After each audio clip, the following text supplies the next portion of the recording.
Good morning दोस्तों, स्वागत है आपका अपने यूट्यूब चैनल जिसका नाम है एडिटोरियल बाय प्रियांशु।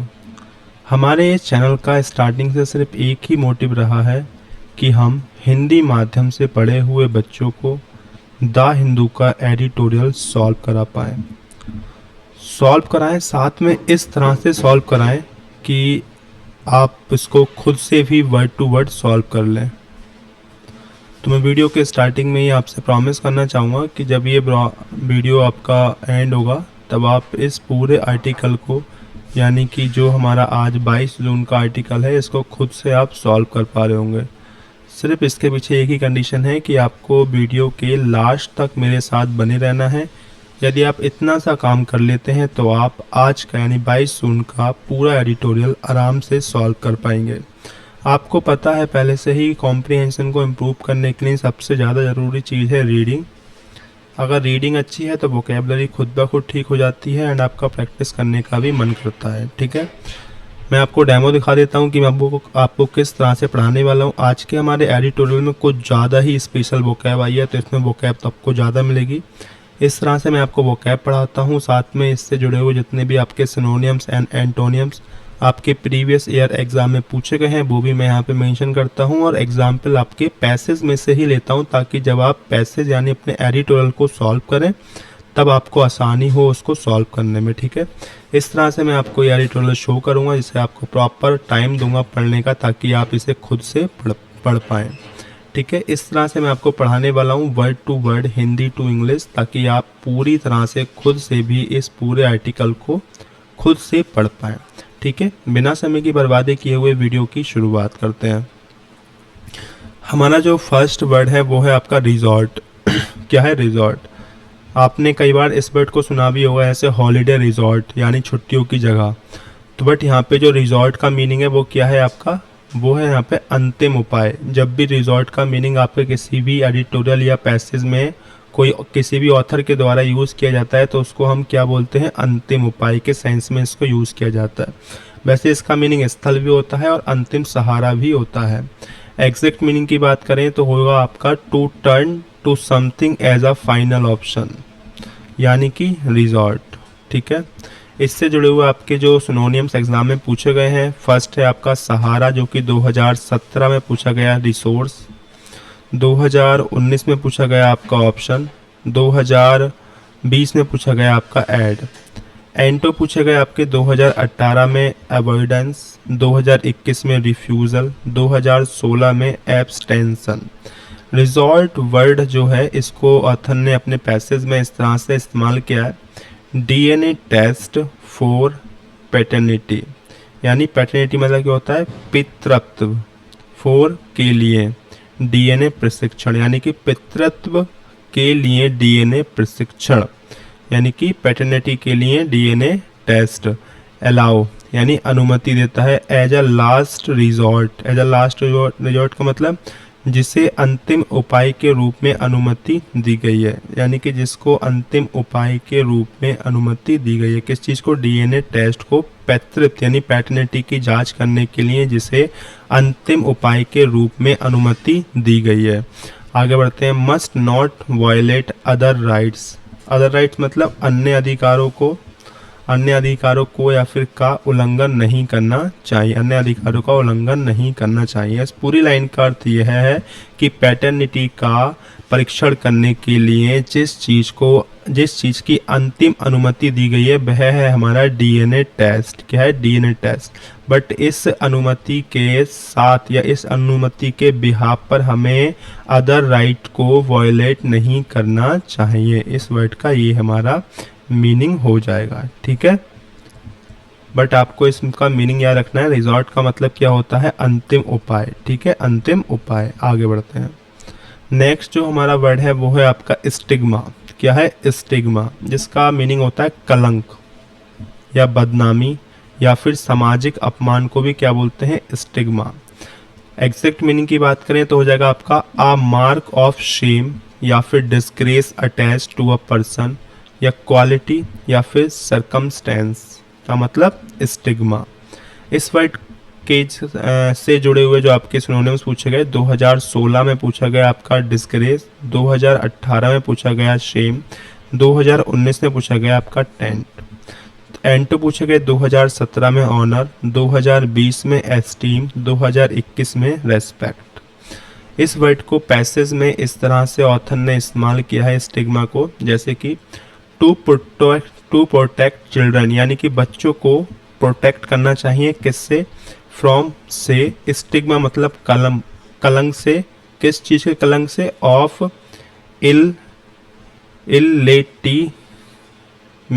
इलेटिमेसी यानी कि अवैध जन्म। इलेटिमेसी का मतलब क्या हो जाएगा, अवैध जन्म। अवैध जन्म के कलंक से बच्चों को प्रोटेक्ट करना चाहिए। इस पूरे सेंटेंस का मीनिंग हमारा ये हो जाएगा। तो आपको इस वर्ड का मीनिंग याद रखना है। स्टिग्मा का मतलब होता है कलंक। क्या होता है, कलंक। और रिजॉर्ट का मतलब क्या होता है आपका, मैंने अभी पढ़ाया था। रिजॉर्ट का मीनिंग होता है आपका अंतिम उपाय। आगे बढ़ते हैं। नेक्स्ट जो हमारा वर्ड है वो है आपका इलिजिटमेसी। इसका मीनिंग क्या होगा, अवैध जन्म या फिर गैर कानूनी संतान को क्या बोलते हैं, इलिजिटमेसी।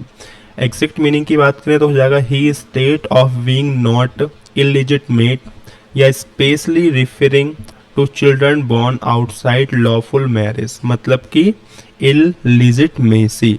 इस वर्ड से जुड़े हुए जो सिनोनिम्स पूछे गए आपके एग्जाम में, 2016 में पूछा गया इनवैलिडिटी, 2019 में इलीगलिटी,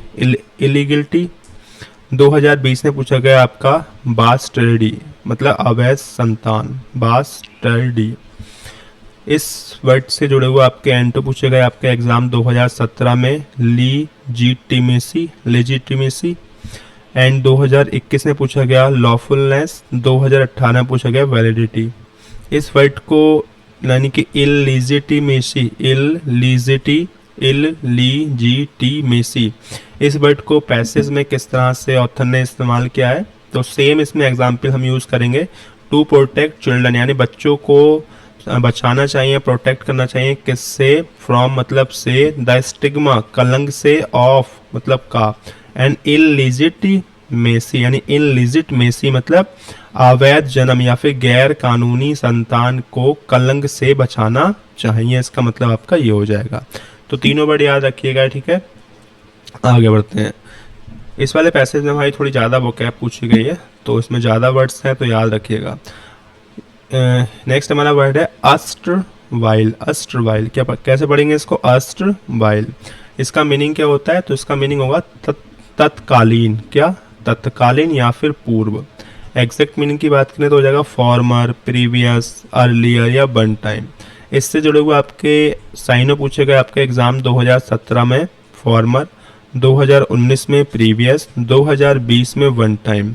एंटो पूछा गया 2018 में करंट, 2020 में पूछा गया प्रेजेंट, 2021 में पूछा गया एग्जिस्टिंग, ठीक है। अर्स्टवाइल को ऑथर ने किस तरह से अपने पैसेज में इस्तेमाल किया है, तो वो इस तरह से किया है, the erstwhile India evidence act 1872 and भारतीय साक्ष्य अधिनियम 2023। पहले इतना पढ़ लेते हैं, इसका मीनिंग क्या होगा हमारा। तो अर्स्टवाइल का मतलब तत्कालीन भारतीय साक्ष्य अधिनियम 1872 और भारतीय साक्ष्य अधिनियम 2023 place the burden of proof. Place the burden of proof मतलब प्रमाण का भार डालते हैं किस चीज पर, on the party denying paternity, यानी कि उस पक्ष पर जो पितृत्व यानी पैटर्निटी से इनकार करता है। यानी कि जो हमारे ये जो दो हैं 1872 का अधिनियम और 2023 का जो अधिनियम है वह उस ग्रुप पर प्रभाव डालते हैं जो कि पैटर्निटी से इनकार करता है, ठीक है। तो अर्स्टवाइल को आपको याद रखना है, जिसका मीनिंग क्या होता है, तत्कालीन या फिर पूर्व। आगे बढ़ते हैं। नेक्स्ट जो हमारा वर्ड है वो है आपका प्राइमा फेसी। क्या, प्राइमा फेसी। इसका मीनिंग क्या हो जाएगा, प्रथम दृष्टता या फिर पहली नज़र में स्पष्ट। ऐसी कोई चीज़ जो आपको पहली नज़र में स्पष्ट हो गई, उसका मतलब क्या है, परिमा या प्राइमा फेसी। एग्जैक्ट मीनिंग की बात करें तो हो जाएगा based on first impression, at first view या on the face of it, means prima facie. जिसका इससे जुड़े हुए आपके जो सिनोनिम्स पूछे गए आपके एग्जाम में 2016 में पूछा गया एट फर्स्ट साइट, 2018 में अपेरेंटली, 2020 में पूछा गया on the face of it. एंटो पूछे गए आपके 2021 में इन डेप्थ, 2017 में पूछा गया डिटेल्ड, 2022 में पूछा गया ultimate proof. Prima facie word को जो ऑथर ने अपने पैसेज में इस्तेमाल किया है वो इस तरह से किया है, where it held. Where it held मतलब जहां उसने यह माना डैट की।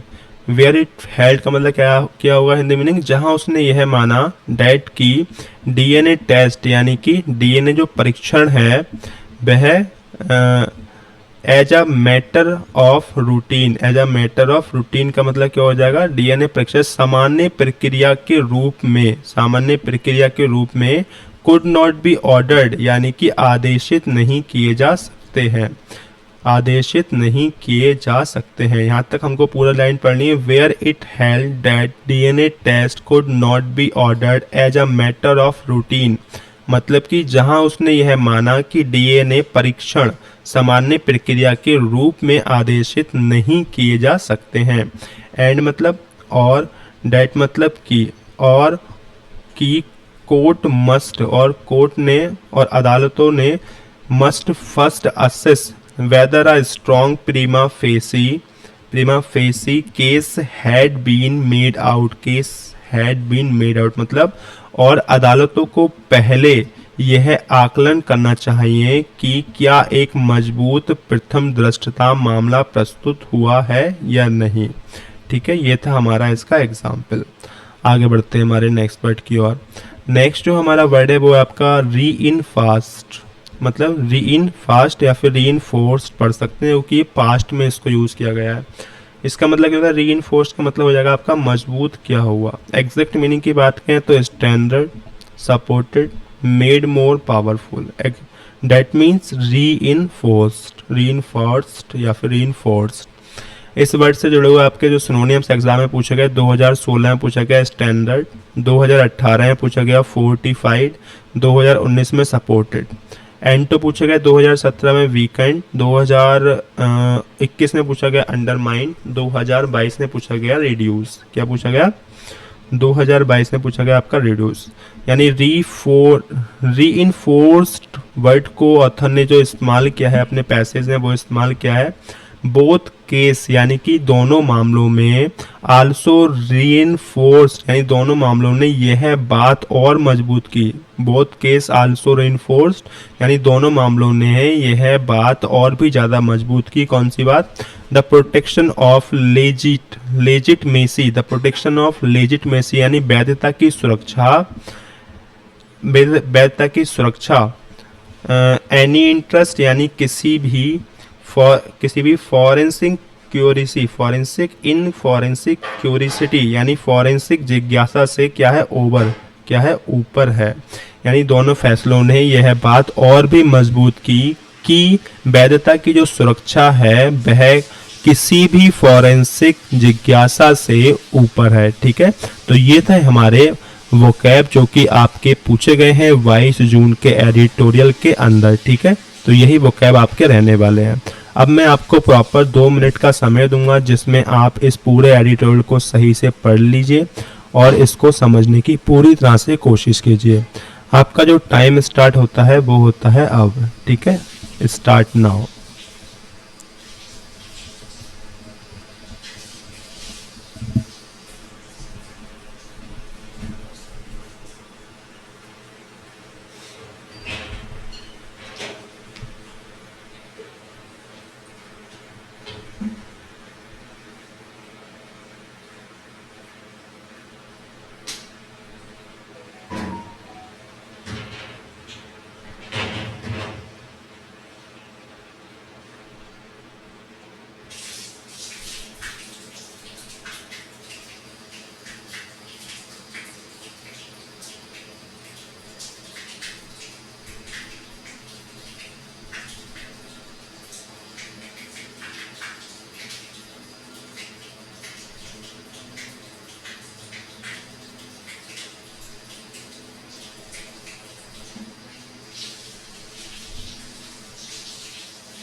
आपका टाइम समाप्त होता है। अब स्टार्ट करते हैं अपने आज के एडिटोरियल को सॉल्व करने का, ठीक है। तो आज का जो एडिटोरियल है उसको जो टाइटल दिया है हमारे ऑथर ने वो दिया है just truth.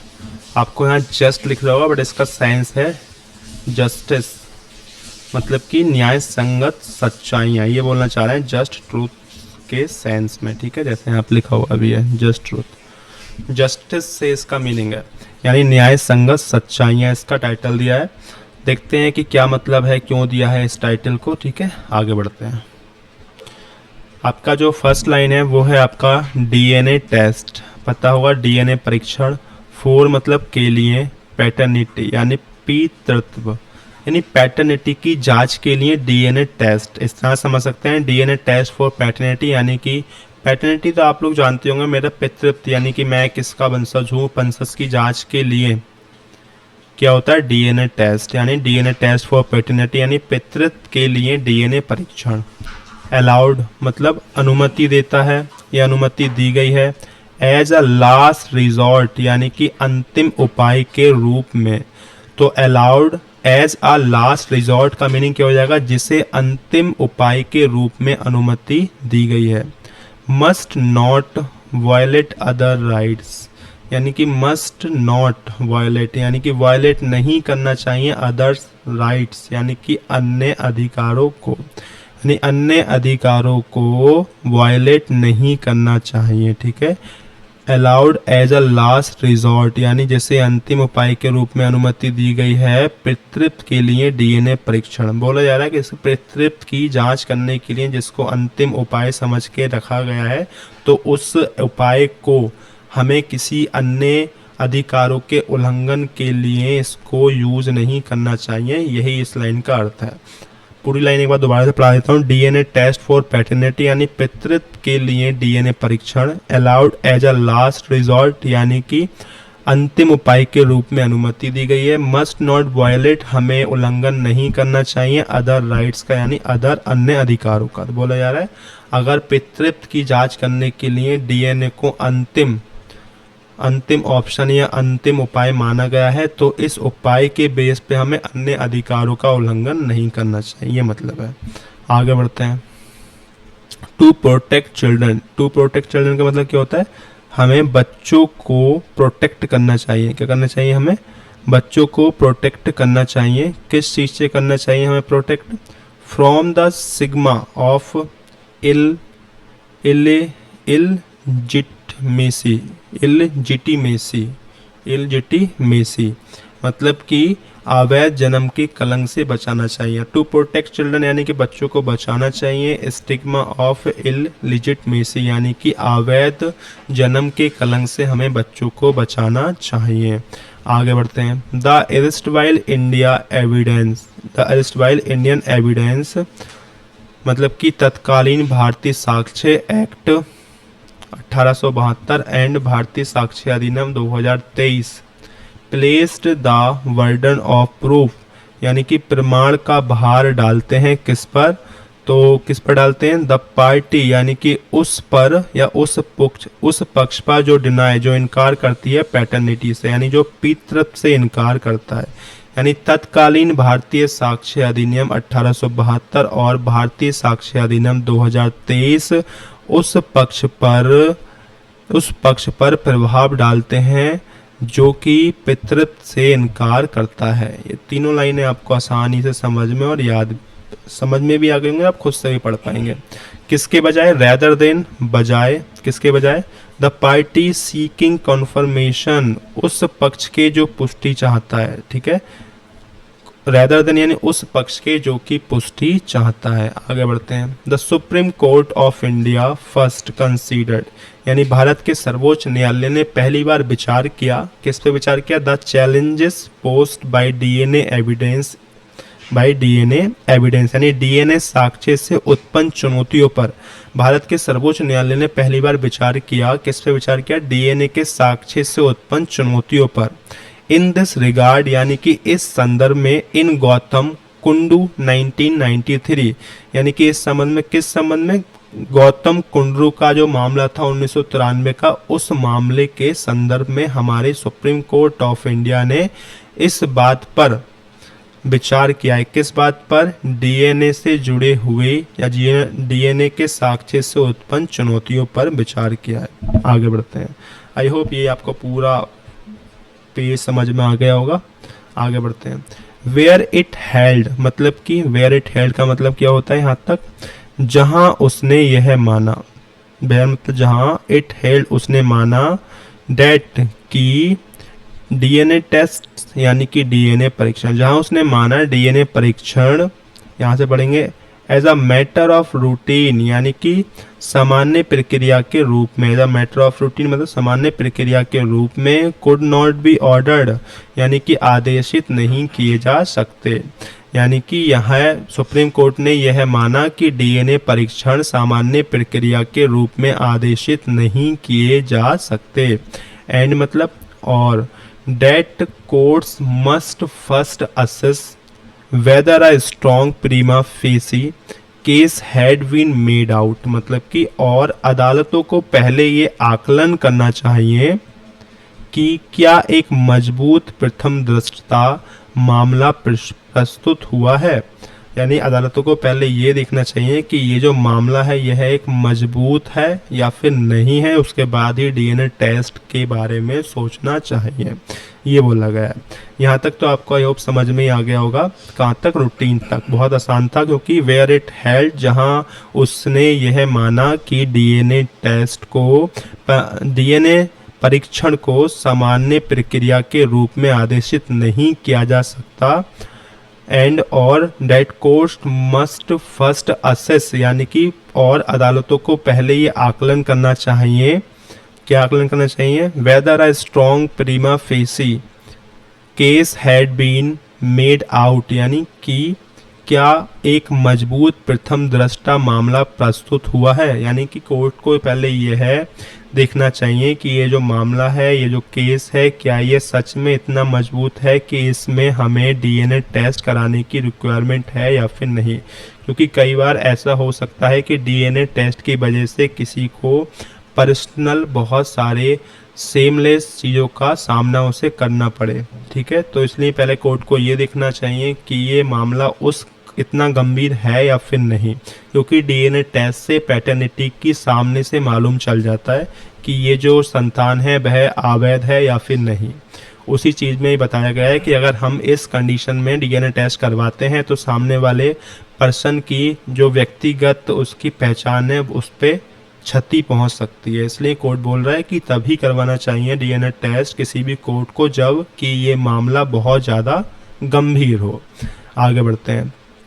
It retained this position यानी इस स्थिति को दोहराया गया, इट रिटेन्ड दिस पोजीशन यानी इस स्थिति को दोहराया गया था कब, इन में श्री बनारसी दास 2005 यानी कि बनारसी दास 2005 में जो मामला था उसमें इस स्थिति को दोहराया गया था, यानी कि मामला अच्छा नहीं था, बल्कि मामला उतना गंभीर नहीं था, फिर भी हाँ पैटर्निटी डीएनए टेस्ट करवाया गया जिससे मालूम चला कि ये उस पिता की संतान है ही नहीं, जिसकी वजह से बनारस में जो केस हुआ था बहुत ज़्यादा उस पर्सन को सेमफुल होना पड़ा था पूरे कोर्ट और समाज के सामने। इसी वजह से सुप्रीम कोर्ट ने बोला है कि डीएनए टेस्ट कराने से पहले हमें या किसी भी कोर्ट को ये निर्देशित करना होगा कि ये मैटर उस लेवल का है या फिर नहीं है। आगे बढ़ते हैं। Both case also reinforced both case also reinforce मतलब दोनों फैसलों ने यह बात और मजबूत की, यानी दोनों फैसलों ने यह बात और मजबूत की, the protection of legitimacy over any interest in forensic curiosity, यानी प्रोटेक्शन ऑफ लेजिटमेसी यानी वैधता की सुरक्षा एनी इंटरेस्ट यानी कि किसी भी इन फॉरेंसिक क्यूरियोसिटी यानी फॉरेंसिक जिज्ञासा से ऊपर रखा, ओवर यानी ऊपर रखा, यानी कि दोनों फैसलों ने यह बात और मजबूत की कि वैधता की सुरक्षा को किसी भी फॉरेंसिक जिज्ञासा से ऊपर रखा जाए। ठीक है, वैधता की सुरक्षा को किसी भी फॉरेंसिक जिज्ञासा से ऊपर रखा जाए। देन तब रोहित इन litigation mooted by Rohit Shekhar allegation that veteran politician Andy Tiwari was his father, बोला जा रहा है तब रोहित शेखर द्वारा उठाए गए मुकदमे में जिसमें यह आरोप लगाया गया था कि वरिष्ठ राजनेता एंडी तिवारी उसके पिता थे। वरिष्ठ नेता एंडी तिवारी क्या थे? उसके पिता थे। देन मतलब तब रोहित शेखर ने ठीक है लिटिगेशन मोटेड यानी कि रोहित शेखर द्वारा उठाए गए मुकदमे में यहाँ तक हो जाएगा। एलिगेशन ये आरोप लगाया गया था कि वेटरन पॉलिटिशियन जो एंडी तिवारी हैं वॉज हिज फादर, वो उसके पिता हैं।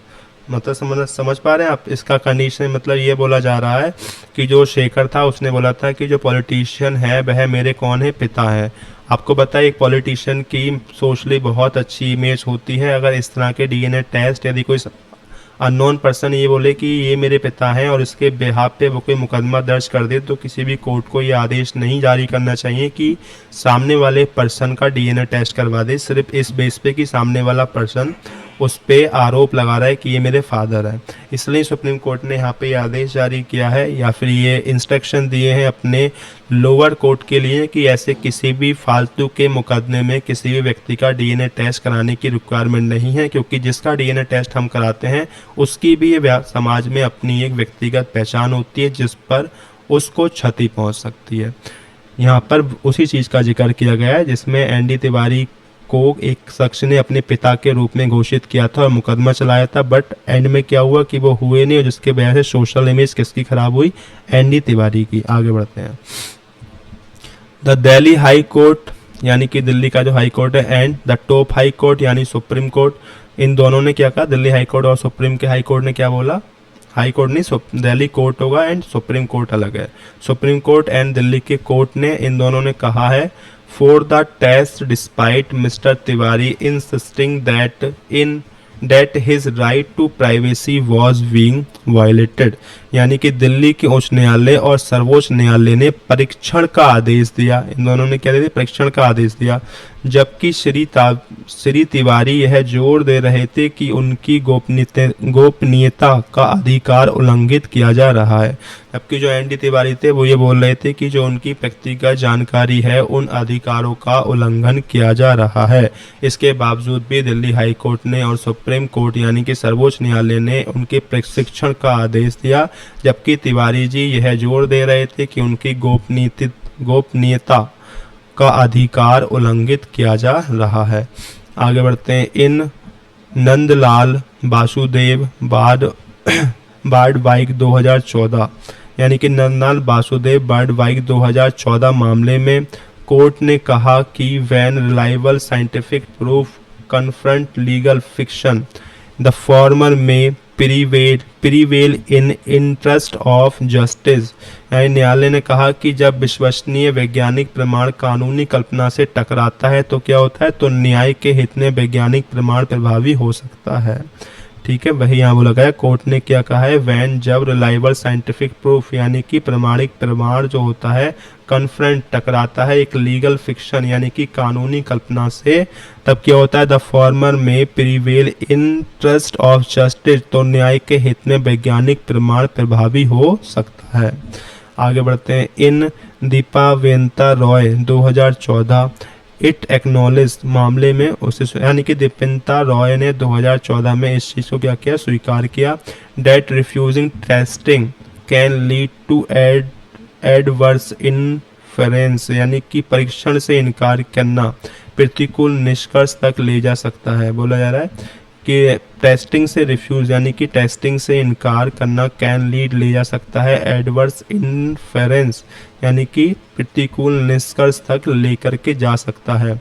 बोथ ऑर्डर्स यानी कि दोनों आदेशें आल्सो कन्फर्ड यानी कि दोनों आदेशों ने भी आवश्यकता के आधार पर डीएनए परीक्षणों की वैधता की पुष्टि की। यानी कि दोनों आदेशों ने